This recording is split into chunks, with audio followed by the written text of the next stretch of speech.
आदि में वचन था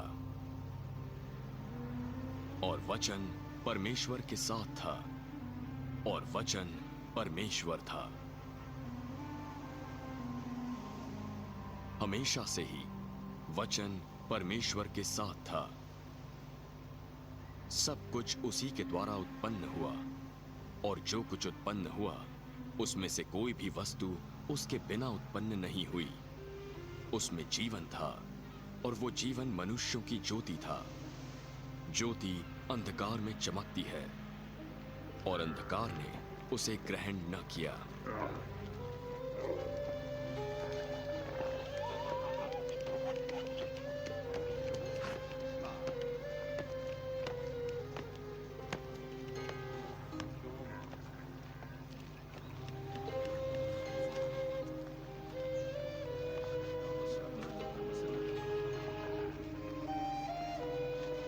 एक व्यक्ति परमेश्वर की ओर से आया जिसका नाम यूहन्ना था, जो उस ज्योति की गवाही देने आया ताकि सब उसके द्वारा विश्वास लाएं।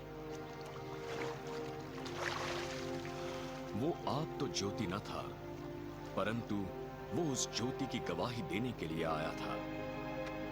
वो सच्ची ज्योति था, ज्योति जो इस संसार में आकर हर एक मनुष्य को प्रकाशित करती है।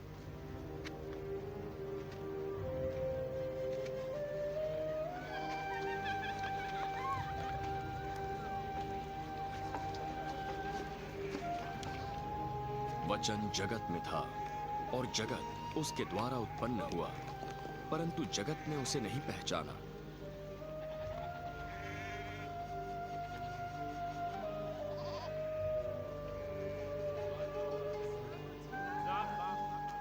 वो अपने ही लोगों में आया, पर उसके लोगों ने उसे ग्रहण नहीं किया। परंतु कुछ ने उसे ग्रहण किया और उस पर विश्वास किया, तो उसने उन्हें परमेश्वर की संतान होने का अधिकार दिया। वे परमेश्वर की संतान प्राकृतिक रूप से नहीं बने, अर्थात किसी मनुष्य की संतान होकर नहीं, परंतु स्वयं परमेश्वर उनका पिता बना।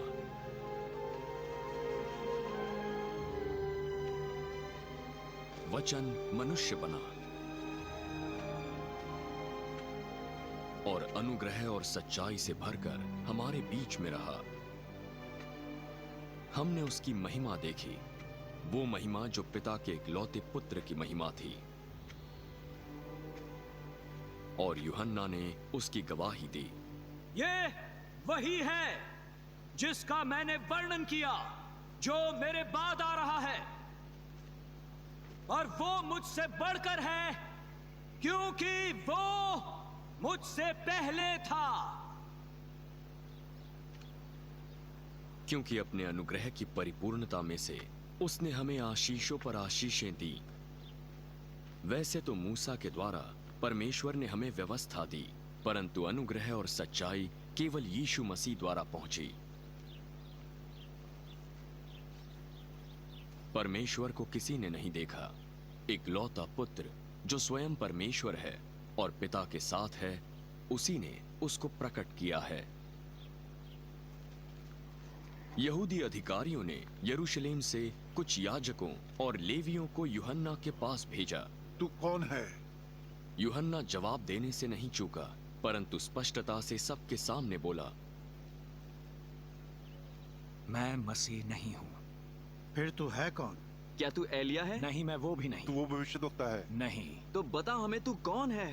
हमें अपने भेजने वालों को जाकर उत्तर देना है। तू अपने बारे में क्या कहता है?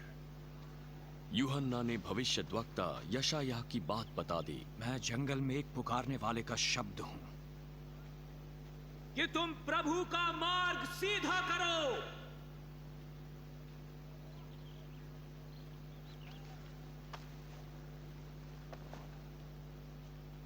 जो फरीसियों की ओर से भेजे गए थे, उन्होंने यूहन्ना से पूछा, अगर तू मसीह नहीं, ना तो एलिया, ना वो भविष्यद्वक्ता, तो फिर बपतिस्मा क्यों देता है?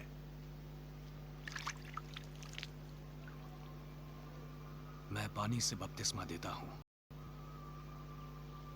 परंतु तुम्हारे बीच में वो खड़ा है जिसे तुम नहीं जानते। वो मेरे बाद आने वाला है, पर मैं इस योग्य नहीं कि उसकी जूती का बंध भी खोलूं।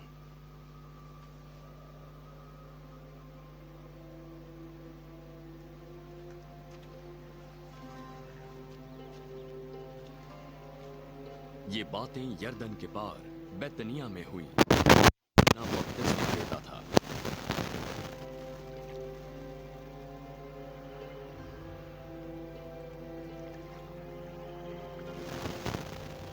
दूसरे दिन यूहन्ना ने यीशु को अपनी ओर आते देखा।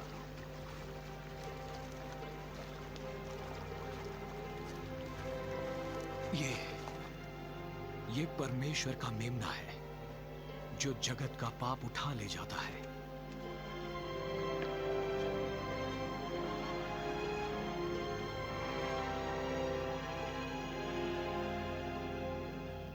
ये वही है जिसके बारे में मैंने कहा था, एक पुरुष मेरे पीछे आता है जो मुझसे श्रेष्ठ है क्योंकि वो मुझसे पहले था। मैं नहीं जानता था वो कौन होगा, पर मैं इसीलिए पानी से बपतिस्मा देता आया ताकि उसे इस्राएल पर प्रकट करूं। और यूहन्ना ने ये गवाही दी। मैंने आत्मा को कबूतर के समान आकाश से उतरकर उस पर ठहरते देखा। तब भी मैंने उसे नहीं पहचाना था, परंतु परमेश्वर जिसने मुझे पानी का बपतिस्मा देने भेजा था, उसने मुझे बताया था, जिस व्यक्ति पर तू आत्मा को उतरते और ठहरते देखे, वही पवित्र आत्मा से बपतिस्मा देने वाला है। मैंने ये देखा और तुम्हें गवाही देता हूं कि यही परमेश्वर का पुत्र है।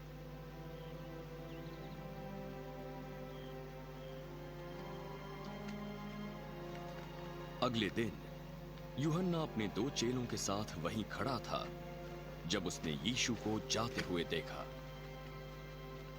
ये परमेश्वर का मेमना है। उन 2 चेलों ने उसे ये कहते सुना और यीशु के पीछे हो लिए।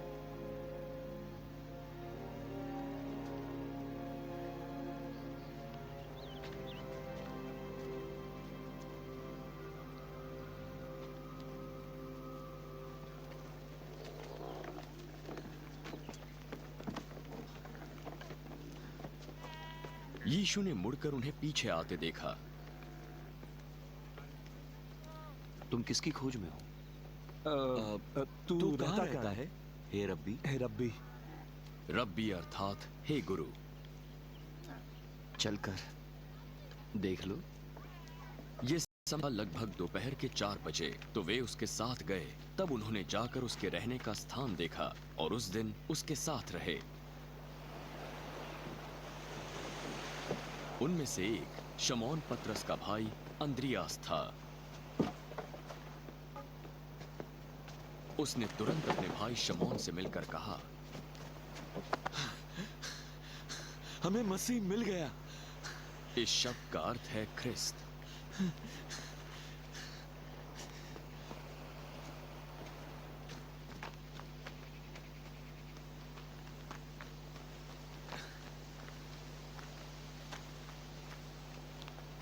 वह शमौन को यीशु के पास ले गया।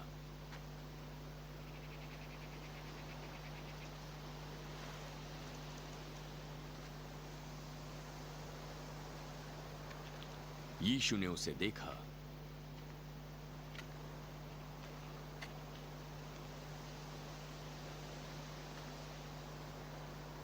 तू यूहन्ना का पुत्र शमौन है। तू कैफा कहलाएगा। ये पतरस समान है जिसका अर्थ है चट्टान।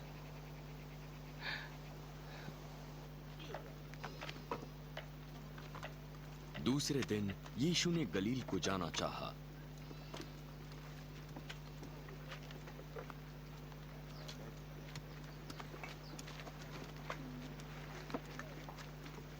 वो फिलिपुस से मिला और कहा, मेरे पीछे हो ले। फिलिपुस अंद्रियास और पतरस के नगर बैतसैदा का निवासी था।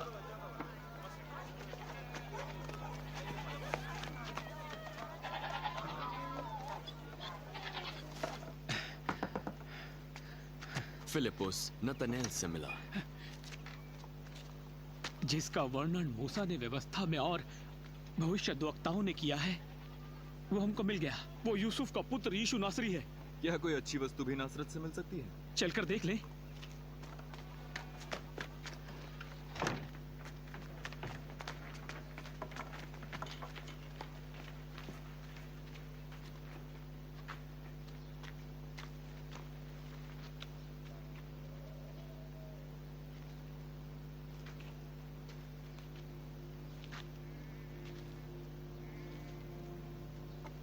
यीशु ने नतनेल को अपनी ओर आते देखकर उसके विषय में कहा, ये सचमुच इज़राइली है। इसमें बिल्कुल भी कपट नहीं। तू मुझे कैसे जानता है? इससे पहले कि फिलिपुस ने तुझे बुलाया, मैंने तुझे अंजीर के पेड़ के तले देखा।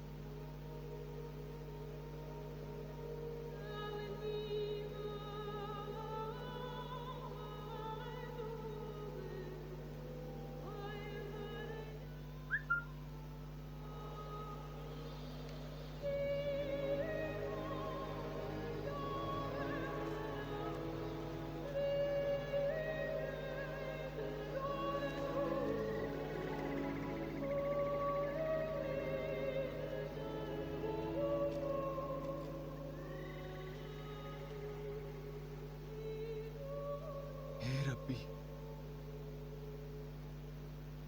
तू परमेश्वर का पुत्र है। तू इज़राइल का महाराजा है। मैंने तुझसे कहा कि तुझे अंजीर के पेड़ के तले देखा। क्या तू इसीलिए विश्वास करता है? तू इससे भी बड़े बड़े काम देखेगा। मैं तुझसे सच सच कहता हूं कि तू स्वर्ग को खुला हुआ और परमेश्वर के स्वर्ग दूतों को मनुष्य के पुत्र के ऊपर उतरते और ऊपर जाते देखेगा। 2 दिन बाद गलील के काना में किसी का विवाह था।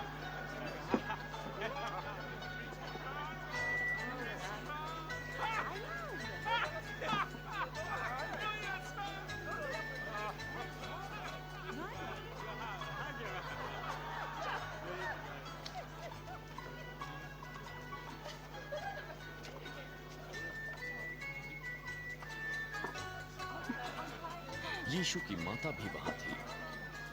यीशु और उसके चेले भी उस विवाह में निमंत्रित थे।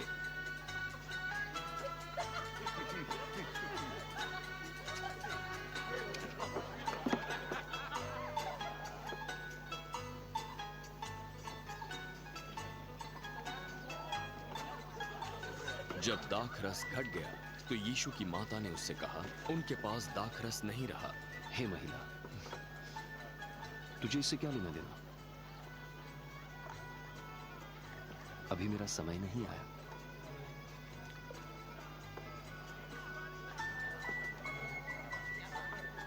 जो करने को कहें वही करो।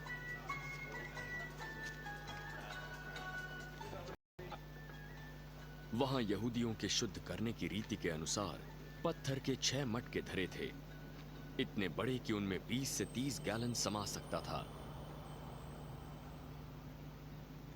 मटकों में पानी भर दो।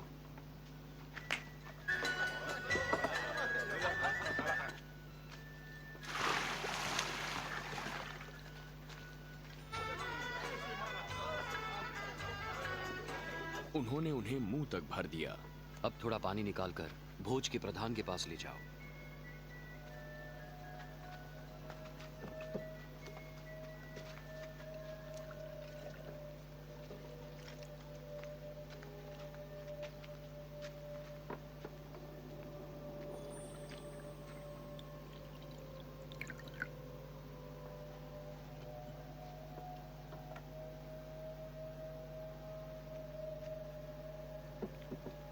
उनके पास वे पानी ले गए जो अब दाखरस बन चुका था।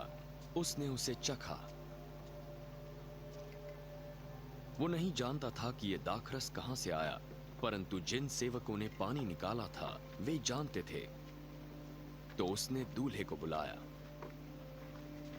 हर एक व्यक्ति पहले अच्छा दाखरस देता है और जब लोग पीकर छक जाते हैं तब मध्यम देता है, पर तूने तो सबसे अच्छा अब तक रख छोड़ा है।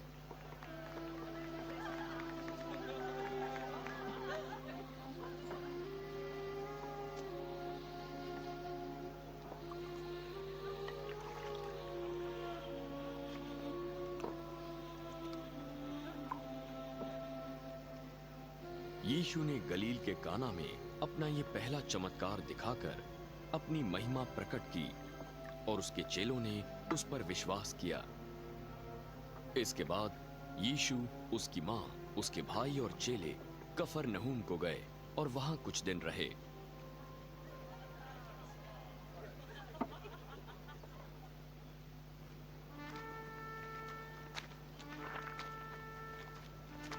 यहूदियों की फसह का पर्व निकट था और यीशु यरूशलेम को गया।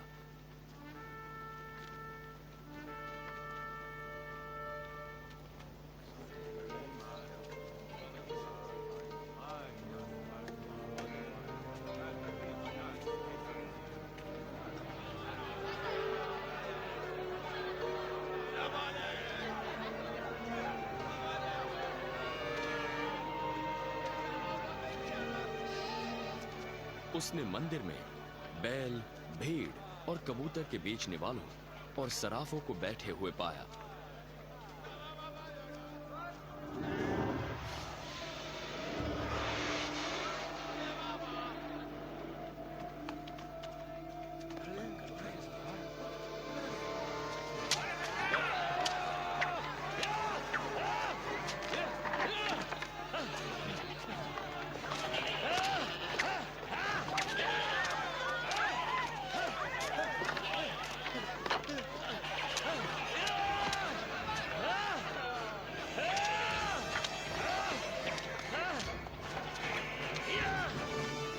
तब उसने रस्सियों का कोड़ा बनाकर सब भेड़ों और बैलों को मंदिर से निकाल दिया।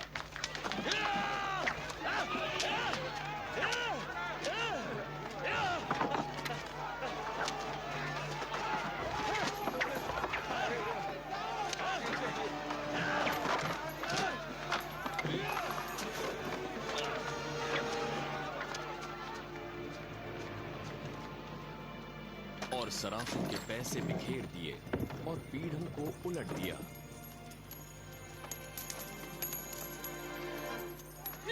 और कबूतर बेचने वालों को फटकारा। इन्हें यहां से ले जाओ।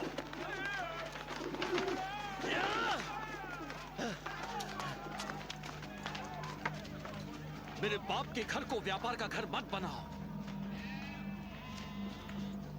तब उसके चेलों को याद आया जो शास्त्रों में लिखा है, तेरे घर की धुन हे परमेश्वर मुझको खा जाएगी।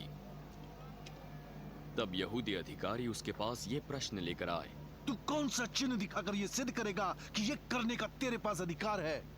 इस मंदिर को ढा दो और 3 दिन में इसे खड़ा कर दूंगा। क्या तू इसे 3 दिन में खड़ा कर देगा? इस मंदिर को बनाने में 46 वर्ष लगे हैं। परंतु यीशु अपनी देह के विषय में कह रहा था।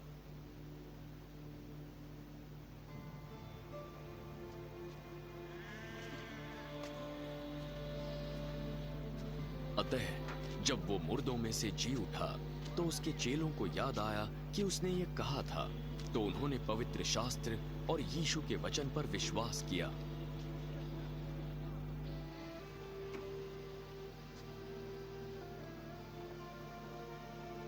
जब यीशु यरूशलेम में फसह के समय पर्व में था, तो बहुतों ने उन चिन्हों को देखा जो यीशु ने दिखाए और विश्वास किया।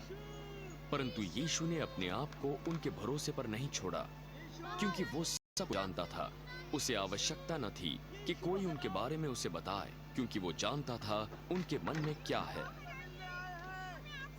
फरीसियों में निकोदेमुस नाम का एक व्यक्ति था जो यहूदियों का सरदार था। एक रात वो यीशु के पास आया।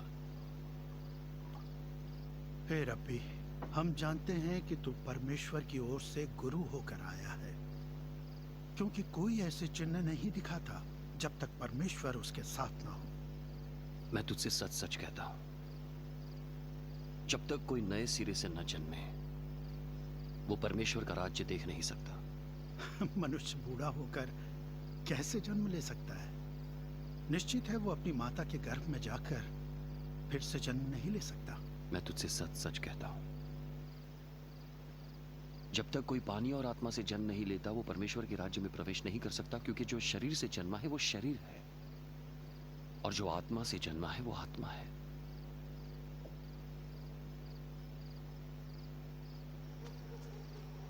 अचंभा ना करो कि मैं तुमसे कहता हूं कि नए सिरे से जन्म लो। हवा जिधर चाहती है उधर चलती है, तुम उसकी आवाज सुन सकते हो, पर यह नहीं जानते कि वो कहां से आती है और कहां जाती है। जो कोई आत्मा से जन्मा है वो ऐसा ही है।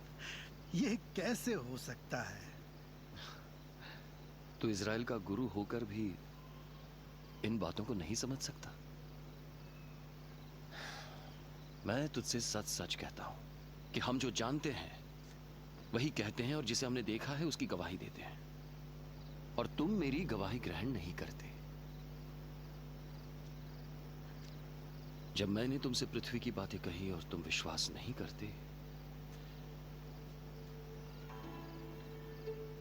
तो फिर तुम मेरा विश्वास कैसे करोगे जब मैं स्वर्ग की बातें बताऊंगा? कोई स्वर्ग पर नहीं चढ़ा, केवल वही जो स्वर्ग से उतरा, जो मनुष्य का पुत्र है।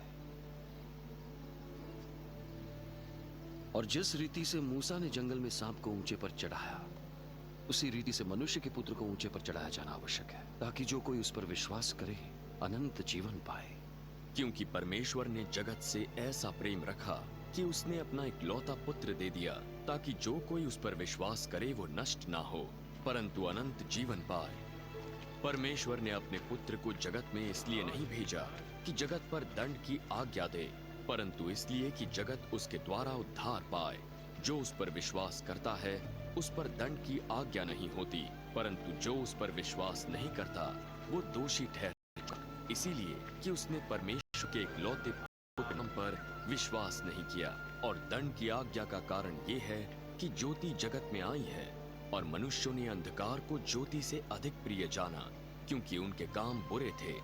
क्योंकि जो कोई बुराई है वो ज्योति से बैर रखता है और ज्योति के निकट नहीं आता, ऐसा न हो कि उसके कामों पर दोष लगाया जाए। परंतु जो सत्य पर चलता है वो ज्योति के निकट आता है, ताकि उसके काम प्रकट हों कि वो परमेश्वर की ओर से किए गए हैं। इसके बाद यीशु और उसके चेले यहूदिया देश में आए और वहां वो उनके साथ रहकर बपतिस्मा देने लगा। यूहन्ना भी शालेम के निकट एनोन में बपतिस्मा देता था, क्योंकि वहां बहुत जल था और लोग आकर बपतिस्मा लेते थे। यूहन्ना उस समय तक जेल खाने में नहीं डाला गया था। वहां यूहन्ना के चेलों का किसी यहूदी के साथ शुद्धि के विषय में वाद विवाद हुआ। हे रब्बी, तुझे याद है वो व्यक्ति जो यर्दन के पार तेरे साथ था, जिसकी गवाही तूने दी? देख, वो बपतिस्मा देता है और सब उसके पास आते हैं। मनुष्य को स्वर्ग से न दिया जाए तब तक वो कुछ नहीं पा सकता। तुम मेरे गवाह हो जो मैंने कहा, मैं मसीह नहीं परंतु उसके आगे भेजा गया हूं। जिसकी दुल्हन है वही दूल्हा है, परंतु दूल्हे का मित्र जो खड़ा हुआ है उसकी सुनता है और दूल्हे की आवाज से खुश हो जाता है। अब मेरी ये खुशी पूरी हुई। अवश्य है कि अब वो बढ़े और मैं घटूं।